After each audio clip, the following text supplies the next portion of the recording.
Before dawn on Pamban Island, young Avul Pakir Jainulabdin Abdul Kalam ran barefoot along the sandy coast, delivering newspapers to support his struggling family. Born into poverty, he possessed a quiet, internal fire that would eventually propel him to the highest office in India.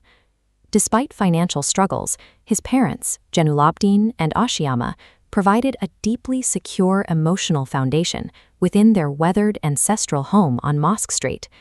His worldview was shaped directly by the daily routines of his community. His father, a local imam, would sit every evening with the high priest of the nearby Rameshwaram temple, discussing spiritual matters in perfect harmony. But that harmony was severely tested. In elementary school, a new teacher noticed Kalam's Muslim cap and forced him to move to the back row, away from his best friend, the Hindu priest's son. The image of his friend weeping left a permanent mark on the young boy. These early experiences, the quiet evening teas between faiths, and the sharp sting of the back row, convinced him that India's multitudinous issues could only be solved through direct dialogue and cooperation between its people.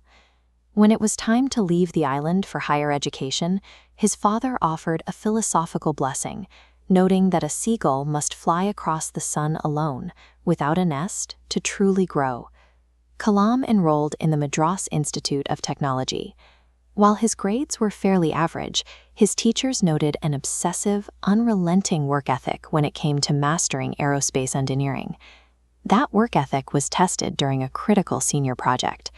Dissatisfied with Kalam's progress on a low-level attack aircraft design, his professor issued an ultimatum: finish the complex configuration in 3 days, or lose the scholarship that kept him in school.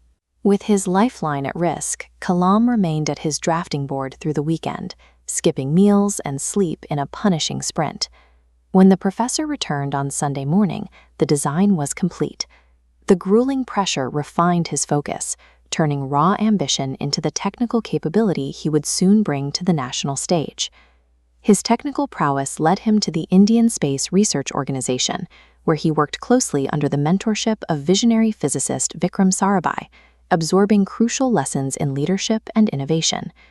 The government eventually tapped Kalam to lead the Integrated Guided Missile Development Program, placing him in charge of building India's independent military arsenal. Instead of relying on the existing rigid bureaucracy, Kalam bypassed senior officials and placed immense responsibility directly into the hands of young, inexperienced engineers. He believed that youth possessed the dynamism required to push past institutional stagnation. This high-trust environment paid off. His team successfully developed and deployed a suite of advanced ballistic missiles, including the tactical Prithvi and the intermediate-range Agni. Democratizing the scientific process simultaneously manufactured advanced weapons and cultivated a highly skilled, self-reliant technological workforce. This dual achievement earned him the national moniker, the Missile Man of India. His defense work culminated in May 1998, when he served as the chief project coordinator for the Pokhran-2 nuclear tests. Kalam viewed these tests through a lens of strict pragmatism. He argued that to avoid being controlled or coerced by industrialized global superpowers, India had to prove it was technologically and defensively unassailable. The successful underground detonations fractured the desert floor and sent immediate shockwaves through the international community, firmly establishing India as a nuclear-armed state. For Kalam, this destructive capability was the practical realization of his core ethos, that true national peace and autonomy are only secure when backed by undeniable strength. After decades working in classified defense laboratories, his trajectory took a sharp public turn. In 2002, with immense cross-party support, he was elected as India's 11th president. He brought his engineer's mindset to the office.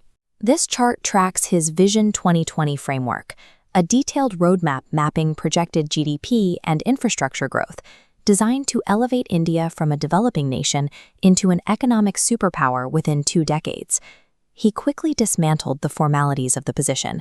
Instead of isolating himself within the presidential palace, he opened its doors to the public and traveled extensively across the country. His primary focus was always on the nation's youth. He spent countless hours addressing students, listening to their ideas, and telling them that their developing minds were the true engine of India's future.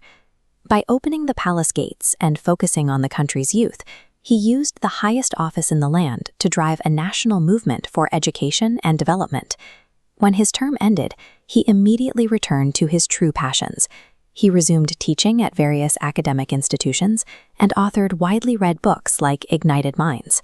His later years highlighted his deep cultural syncretism.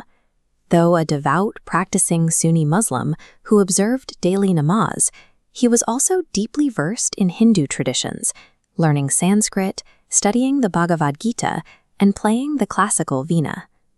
Despite his global fame, high office, and decades of government service, he maintained an incredibly austere lifestyle. He never owned a television and died possessing virtually no real estate or significant material property. His extreme asceticism validated his central message, that a person's value is measured entirely in their knowledge, spiritual grounding, and service to the public, rather than the assets they accumulate. On July 27, 2015, Kalam stood at a podium at the Indian Institute of Management in Shillong, addressing a room full of students. 5 minutes into his lecture on creating a livable planet, he collapsed from a sudden cardiac arrest, passing away in the very act of passing his knowledge to the next generation. His death triggered a massive outpouring of national grief that effortlessly crossed religious, class, and political lines. By the end of his life, APJ Abdul Kalam had given wings to the fire within a new generation. He left behind millions of ignited minds, fully equipped to carry his vision of a strong, self-reliant India forward.